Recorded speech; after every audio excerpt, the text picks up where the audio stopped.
Hello दोस्तों। सुबह सुबह आप सबको पहाड़ की इन सुंदर वादियों से वेरी गुड मॉर्निंग। अभी ये पहाड़ों पे सूर्य की पहली किरण नज़र आ रही है और आजकल सर्दियाँ नज़दीक आ चुकी हैं तो लोग अपने काम को निपटाने में लगे हुए हैं। बर्फ़ से पहले काम निपट जाए वो सबसे बड़ी बात है, क्योंकि यहाँ पे काफ़ी ज़्यादा बर्फ़ पड़ जाती है। तो अभी जैसे कि गेहूँ बोने का सीज़न चला है और घर में जो फसल कट्टी की है उसे सहेजने का कार्य चला हुआ है और सब लोग इन कार्यों में बिजी हो रखे हैं। तो आज हम करने वाले हैं गेहूँ की बुआई, और गेहूँ की बुआई के लिए ज़रूरी है कि आपके पास एक कच्चा हल हो। तो यहाँ पे हमारे जितपाल सिंह जी हमने बुलाए थे और ये अभी हमारे हल को सेट कर रहे हैं ताकि हमें हल लगाते वक्त किसी प्रकार की समस्या ना आए। तो इनको हमने सुबह बुला लिया था और ये अभी हमको हल बना के देंगे और उसके बाद जाएंगे हम खेत में और लगाएंगे हल। और अभी फिर हमारे ये पड़ोसी घास का बोझा लेके, जो मटर था उसका दाना निकालने के बाद इसे लेके जा रहे हैं, कहीं रखेंगे इसे। और ये इधर हमारी मम्मी जी अभी यहाँ पे नाश्ता करने के बाद अपने ग्लास को, कटोरी और चम्मच को साफ़ कर रही है। और साफ़ करने के बाद फिर हम सब जाएंगे खेत की ओर। अभी हम पहुँचे हैं अपने खेतों में और आज हम लगाने वाले हैं हल। अभी नवंबर का महीना शुरू हो चुका है तो इस टाइम पे गेहूँ बोने का सीज़न है। तो आज हम नाश्ता करने के बाद सीधे खेत में आए हैं और हम आज यहाँ पे बोएंगे गेहूँ। 6 खेत है तो 6 खेत लगभग शाम तक बनने वाले हैं। तो देखते जरा कब तक बोए जाते हैं। तो चलिए दोस्तों, जब तक सुरेश बैल लेके पहुँचता है तब तक दिखाता हूँ मैं आपको यहाँ के चारों ओर का दृश्य। और ये है हमारे खेत से जो दिख रहा है चारों तरफ, और ये सामने आपको जो छानी नज़र आ रही है ये है अपने जग्गू भाई की छानी, जो कि टॉप में बनी हुई है और काफ़ी सुंदर यहाँ से नज़र आ रही है। और छानी के चारों तरफ दिख रहा है आपको जग्गू भाई का बगीचा, जो कि अच्छी लोकेशन पे यहाँ पे बना हुआ है और यहाँ पे अच्छा नेटवर्क भी काम करता है।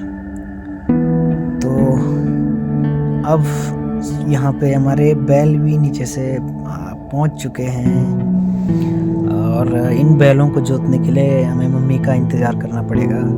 और मम्मी और सुरेश पीछे से बैलों के साथ साथ आ रही है।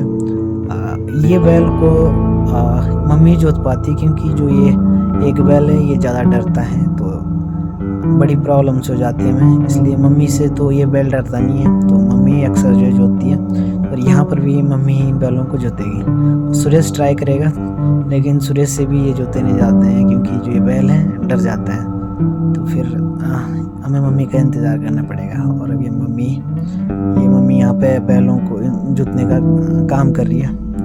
ये दूसरा बैल आ गया है और इनको फिर अभी जोतेंगे।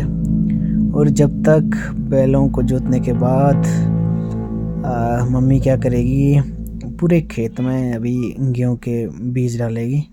और सुरेश अभी पेड़ पे चढ़ के इन बैलों के लिए घास निकालेगा। तो ये भी सुरेश यहाँ पे पेड़ पे चढ़ने के बाद इसने ये घास नीचे फेंक दिया है। तो अभी सुरेश पेड़ से नीचे चढ़ गया है और इस घास को हम देंगे बैलों को। और इस दौरान सुरेश का फ़ोन नीचे गिर गया और अब इसे चाट रहा है क्योंकि उसे मिट्टी लग गई थी। तो जब तक हमारे बैल इस घास को कंप्लीट करते हैं और मम्मी पूरे खेत में बीज बोती हैं, तब तक हम करते हैं इंतज़ार। और जैसे ही ये घास कंप्लीट होता है तो सुरेश अभी लेके आएगा हल। तो फाइनली बैलों ने घास कंप्लीट कर लिया है, खा लिया पूरा। और अब सुरेश इन पे हल लगा रहा है। और हल लगाने के बाद सुरेश ये जो पहले शुरुआत करने वाला है हल लगाने की, क्योंकि मुझे भी थोड़ा सा कॉन्फिडेंस नहीं आ रहा है हल लगाने के लिए। उसके बाद मैं ट्राई करूँगा, पहले सुरेश ट्राई करेगा। तो चलिए फिर सुरेश जी शुरू हो जाएंगे। और ये सुरेश ने हल लगाना भी शुरू कर दिया।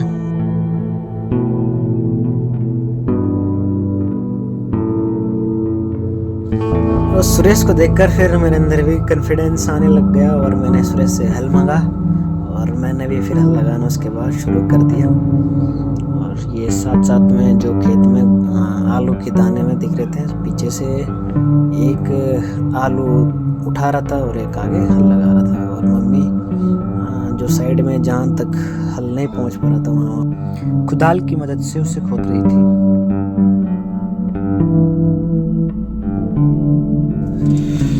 तो दोस्तों फाइनली हमने ये वाला खेत कंप्लीट कर लिया है और अब सुरेश सिंह हलैया इस खेत को पूरा करेगा।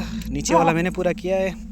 मैं सुरेश के साथ पीछे ये आलू उठा रहा हूँ और बचे हुए जो साइड में है ये हमारी माता श्री जी खोद रही है। और सुरेश को जो है ठीक से हल लगाना नहीं आ रहा है, उड़ा उबा उबा लगाए।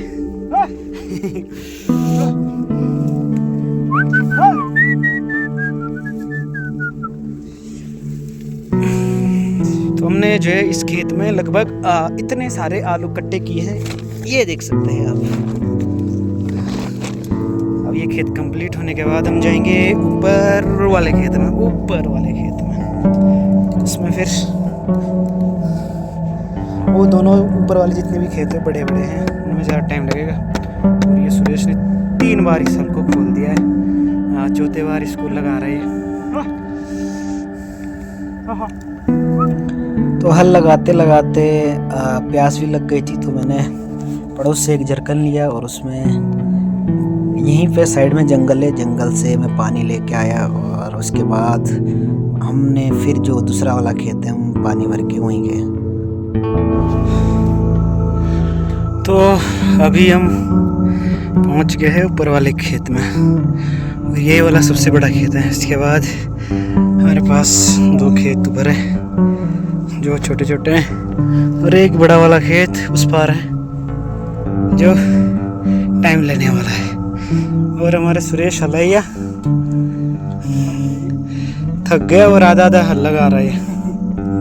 और मैं गया था अभी पानी लेने वो नीचे वाले खेत में, उसके जस्ट पीछे जंगल जो दिख रहा है वहीं से पूरा हमारे गांव का पानी सप्लाई होता है। अभी यहाँ पे कमर ले एक समस्या पैदा हो गई कि हमारा जो हल है वो आगे से टूट गया। यहाँ पे ये देखो, यहाँ पे ये इतना आगे था तो ये पूरा टूट गया। तो फिर हम कुछ देर के लिए खेत रुक गया था, तो हमने अभी दूसरा हल लेके आया है।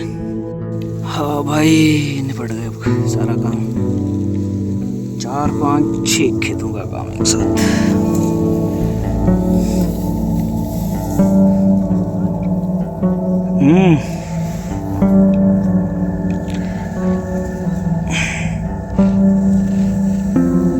ये हमारी घर में पहुंचते ही अभी आग जला ली है और यहाँ अभी लाइट आ नहीं रही थी। पता चला तो हमारा बल्ब पूरी तरह से फ्यूज हो चुका है, तो फिर यहाँ के लिए कुछ और जुगाड़ करना पड़ेगा। फिर उसके बाद हम बनाते हैं खाना पीना। ये कुछ इधर मॉर्निंग का बच्चा पड़ा है, किसी ने खाया नहीं। तो दूसरा बल्ब लगाने के बाद तब तक सुरेश भी पहुंच गया और सुरेश के साथ साथ कविता, ये आज दिन में गाय के साथ गई थी, तो ये भी अभी पहुंच रही है घर में। और अभी काफ़ी अंधेरा हो चुका है और इसके बाद हम बनाने वाले हैं खाना। और आज कविता बनाएगी हम सबके लिए रोटियां, और ये भी इसने आटा निकाल लिया है और आटा निकालने के बाद अभी रोटियां बनाएगी। और जब तक कविता की रोटियां बनती है तब तक हम सुनते हैं मम्मी की हिंदी, वो आज के दिन के बारे में बताने वाली है। बैल निकाली, हल लगाया, खुदाई करी, आलू की टिपाई करी, आलू की खुदाई करी,